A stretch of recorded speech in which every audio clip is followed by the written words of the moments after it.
ឥឡូវថាយើងថាអ្នកកសែតត្ររដ្ឋាភិបាលកម្ពុជាផ្កាប់មុខឥឡូវក៏រងគ្រោះអារឿងផ្សព្វផ្សាយព័ត៌មានពីបញ្ហាតវ៉ារបស់កងទ័ពអត់បាននឹងដែរខ្ញុំនិយាយពីអ្នកដែលគ្រប់គ្រងរដ្ឋាភិបាលនិងគណៈបព្វជិជនផ្កាប់មុខនឹងគ្មានអ្នកណាក្រៅពីក្រុម Fresh News ទេបងប្អូនខ្ញុំនិយាយទៅមិនចង់នឹកនានឹងយកពួកគាត់មកនិយាយទេខ្ញុំគ្មានពេលវេលានឹងត្រូវនិយាយពីរឿងពួកគាត់ទៅវាអត់ប្រយោជន៍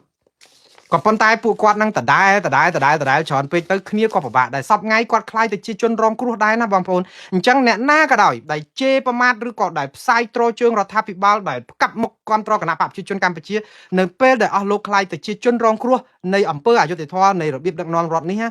គឺអស់លោកនឹងទទួលបានសមានចិត្តពីមួងណារ៉េតហើយសិលធម៌របស់ខ្ញុំមិនចំពោះអ្នកជេរខ្ញុំអត់ដែលលើលោកម្នាក់នេះជេរខ្ញុំឯងខ្ញុំគ្រាន់និយាយថាអ្នកណាក៏ដោយ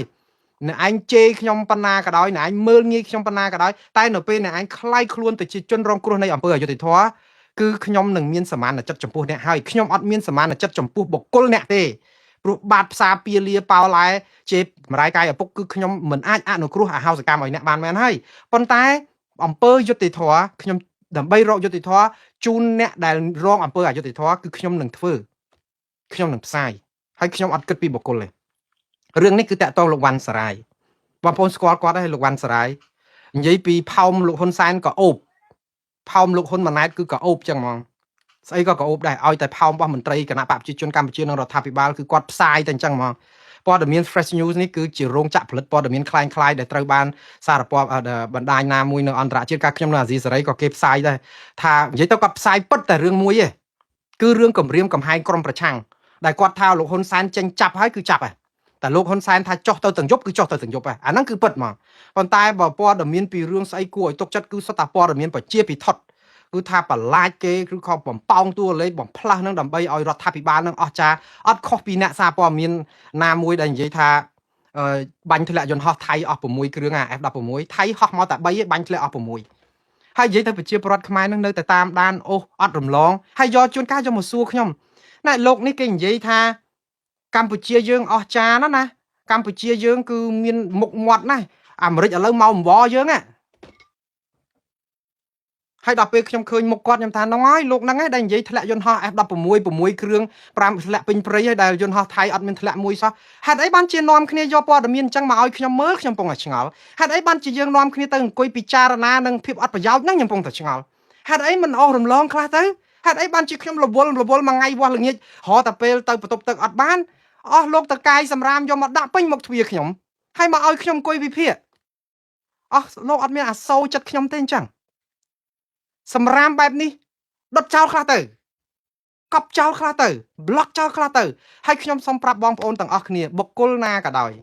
ដែលនិយាយកុហកនិយាយជេរប្រមាថការទៀននិយាយបំផ្លាស់និយាយដើម្បីតែប្រយោជន៍ MMO អត់ត្រូវមានគុណតម្លៃសូម្បីតែប៉ុនសរសៃសក់នឹងយកមកពិចារណាឬគឺពិគ្រោះគ្នាពីរឿងគាត់និយាយអីព្រោះអ្វីដែលគាត់និយាយអីក៏ដោយចាប់ពីថ្ងៃដែលគាត់ចាប់ផ្ដើមជេរគ្នាថ្ងៃដែលចាប់ផ្ដើមស្រាតសរងគ្នាថ្ងៃដែលគាត់និយាយកុហកគឺអស់ហើយខ្វះអីមនុស្សដែលគេនិយាយពិតមានអីមកកណោហាត់អីមិនទៅស្ដាប់មនុស្សចោលមកសៀតអញ្ចឹងទៅវិញខ្ញុំពងតែឆ្ងល់ប្លុកគាត់ចោលទៅថ្ងៃណាក៏យកមកសួរខ្ញុំថ្ងៃណាក៏យកមកសួរប្រាប់ថាខ្ញុំប្លុកចោលអស់ហើយកុំយកមកនិយាយអីទៀតជួយគ្នាណាបងប្អូនប្លុកអូសរំលងឈប់ស្ដាប់អ្នកណាក៏ដោយឲ្យតែនិយាយប៉ាតណាប៉ាតណីស្ដាប់អីលែងបានឈប់ទៅហើយមួងណារ៉េតនឹងក៏អញ្ចឹងដែរបើបងប្អូនយល់ថាព័ត៌មានមួងណារ៉េតនឹងស្ដាប់លែងបានប្លុកមួងណារ៉េតចោល unfriend unfollow ឈប់និយាយចប់ហើយជូតទឹកភ្នែកបន្តដំណើរទៅទៀតបងប្អូនរឿងច្រើនណាស់ហើយកុំទៅពុលជាមួយនឹងមនុស្សដែលគេជួលឲ្យបាយ3ពេលដើម្បីមកប្រឡប់ទៅស្ដាប់យ៉ាងម៉េចមនុស្សបញ្ញវន្តបណ្ឌិតឬក៏អ្នកផ្សាយព័ត៌មានយ៉ាងម៉េចនៅពេលដែលយើងនិយាយកុហកហៀកែងហើយបងប្អូននៅតែស្ដាប់រហូតមនុស្សជេរមរាយគ្នាពេញសង្គមយកមកជាគ្រូបាអាចារ្យស្ដាប់ដែរអត់យល់ខ្ញុំអត់យល់បងប្អូនយើងត្រូវคลายទៅជាអ្នកដែលចេះផ្ដល់បន្ទុកឲ្យពួកគាត់ហើយត្រូវចេះ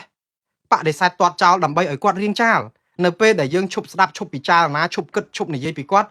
អស់ក្បាច់ហើយរាល់ថ្ងៃហ្នឹងគាត់ចូលដោយសារបងប្អូននៅតែចែកអីអញ្ចឹងទៅព័ត៌មានហ្នឹងដដែលខ្ញុំថាមនុស្សយើងណានិយាយកុហកម្ដងចាត់ទុកថាគាត់អត់មានកំហុសទេនិយាយជេរម្ដងជួនកាលជាការជ្រុលជ្រោះគាត់មិនមែនព្រះទេ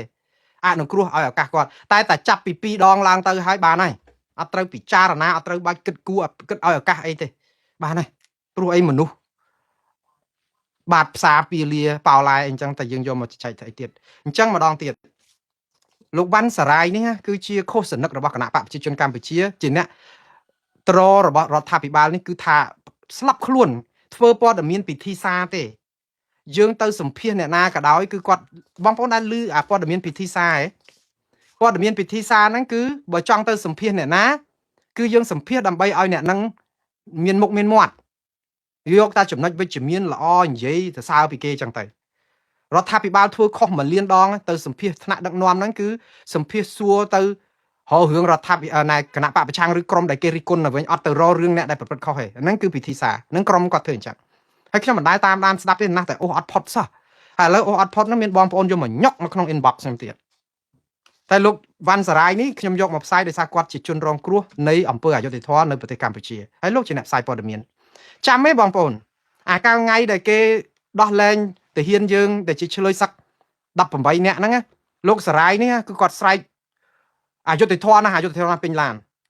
ដោយសារអីគេមិនឲ្យទៅផ្សាយគេឲ្យអ្នកណាបាត់ទៅគ្នាគេបាក់ពួកគេអញ្ចឹងគាត់អត់បានចូលអត់បានរូបអត់បានអីផ្សាយខំបើកឡានតាំងពីណាណីដល់ទល់ដែនគាត់អង្គុយថាអយុត្តិធម៌ណាស់អយុត្តិធម៌ណាស់ខ្ញុំថា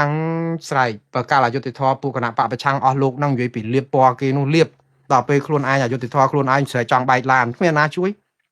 ឥឡូវទៀតម៉ានថ្ងៃនេះគាត់ផ្សាយឲ្យលុបចោលអស់ហើយដូចកអណ្ដើកអញ្ចឹងគាត់ផ្សាយពីរឿងទាហានតវ៉ារឿងខ្វះអាហារនិងកាត់លុយតាមពិតបងប្អូនទាហានឲ្យព័ត៌មានខ្ញុំនឹងរាល់ថ្ងៃហ្នឹងអារឿងកាត់លុយរឿងអាហារហូបមិនគ្រប់ប៉ុន្តែយើងជាអ្នកផ្សាយព័ត៌មានដើម្បីរកយុត្តិធម៌យើងចេះតែផ្សាយគាត់នៅក្នុងស្រុកខ្មែរដែលគាត់គិតថាគាត់ផ្សាយអីក៏បានគាត់ត្រូវគ្នាជាមួយលោកហ៊ុនម៉ាណែតជាមួយលោកហ៊ុនសែនព្រោះ Fresh News ហ្នឹងគឺជាសេកជាឧបករណ៍ឃោសនារបស់គណៈបកកណ្ដាលអំណាចឥឡូវខ្លួនគាត់ក៏រងទុកដែរផ្សាយអត់បានគាត់ទៅផ្សាយអត្ថបទរបស់ទាហានណាដែលរាប់ទំព័រដាក់ពីរឿងបញ្ហាអសកម្មរឿងកាត់លុយរឿងមហូបអាហាររឿងរបស់ប្អូនរឿងស្អីទាហានជួមុខគេតវ៉ាអីដឹងគាត់និយាយថាម៉េចទេគាត់ផ្សាយដើម្បីរកដំណោះស្រាយព្រោះអីទាហាននៅជួមុខផ្ដាំគាត់មកច្រើនពេកដើម្បីឲ្យគាត់ជួយផ្សាយខ្លះទៅព្រោះគ្នាលំបាកគាត់ដាក់ថាចេះចង់រកដំណោះស្រាយឥឡូវគេដាក់គំនាបមេដាក់គំនាបទៀតក្រៅពីថ្លៃមហូបពួកគាត់នៅលើកបញ្ហាបែងចែកស្បៀងទៀតរឿងតបមិនចង់បង្ហោះទេតែពួកគាត់ស្នើពេកព្រោះចង់មានដំណោះស្រាយនឹងបានជ្រាបដំណឹងដល់ថ្នាក់ដឹកនាំតបក្នុងនោះក៏មានការបំភ្លឺទាំងខាងកងតបតវ៉ានិងមេតបដែរដល់ពេលចុងក្រោយនឹងគាត់ថាម៉េចទេលុបអស់ហើយឥឡូវលុបអស់ហើយលុបអស់រលែងឃើញហើយតែសំណាងដែរដែលមាន fan របស់ខ្ញុំគាត់យកមកញុកឲ្យខ្ញុំបើឲ្យខ្ញុំទៅតាមដានពួកគាត់អត់ប្រយោជន៍ទេបងប្អូនតែឥឡូវជាជនរងគ្រោះជួយផ្សាយឲ្យគាត់ដែរ fan របស់ខ្ញុំយកមកញុកនៅក្នុង inbox ខ្ញុំហ្នឹង screenshot មកអ្វីដែលគាត់ផ្សាយនៅតែយើងនេះអត់ទាន់លុបចោលអស់ព្រោះនៅស្រុកខ្មែរអញ្ចឹងឯងផ្សាយដូចមេធាវីណាមួយកុំតែ print screenshot ទាន់កុំឲ្យគាត់លុបចោលអស់ទៀតគាត់ថាការងារសម្ងាត់តបត្រូវទម្លាក់វិញហើយបើមិនចង់ហូបបាយក្រហមដឹងនៅនឹងដឹងហ្នឹងហើយលោកស្រឡាញ់មេអស់លោកនឹងនិយាយពីផោមក្អូបហ្នឹងឥឡូវតែនិយាយខ្លួនឯងព័ត៌មានពិតអីផ្សាយក្នុងនេះជាអ្នកព័ត៌មានគាត់ផ្សាយតាមបានផងហើយគាត់ថាខ្លាចបាយក្រហមលុបឲ្យការសម្ងាត់មានតែទុកឲ្យស្ងាត់ចោះការសម្ងាត់តបបងប្អូនកងតបមានបញ្ហាអ្វីខ្ញុំលែងទទួលហើយព្រោះជាការសម្ងាត់តបសូមទានជ្រាបនឹងគាត់និយាយចឹងលោកវ៉ាន់សារាយឲ្យលោកអត់ដឹងទេចឹងលោកអត់ដឹងថាលោកកំពុងរស់នៅក្នុងរបបផ្ដាច់ការមួយដែលនៅតែថ្ងៃតាលោកនៅតែថ្ងៃដែលលោកខ្លាចជាជនរងគ្រោះតាលោកជាអ្នកគ្រប់គ្រងគណៈបកប្រជាជនផ្កាប់មុខក៏ដោយគ្រាន់តែវាមិនទាន់ដល់វេនលោកតាឥឡូវដល់បដាហើយលោកបរិទ្ធកែមលីនិយាយទៅអ្នកអត់ធ្វើអីសោះក៏ខ្លាចជាជនរងគ្រោះដែរគ្រាន់តែមិនទាន់ដល់វេនពួកអង្គើអយុធធម៌នឹងវាច្រើនពេកឥឡូវជាអ្នកសារព័ត៌មាននិយាយស្អីជួយតបគាត់និយាយតាមបានគេឲ្យបិទអស់អាសូរដែរលោកវ៉ាន់សារាយហើយលោកនាំគ្នាបិទលោកវ៉ាន់សារាយទៅប៉ុន្តែតបជួយដោះស្រាយគ្នាផងព្រោះអីគ្នាវេទនាណាស់តបយើងវេទនាជួយគ្នាបងប្អូន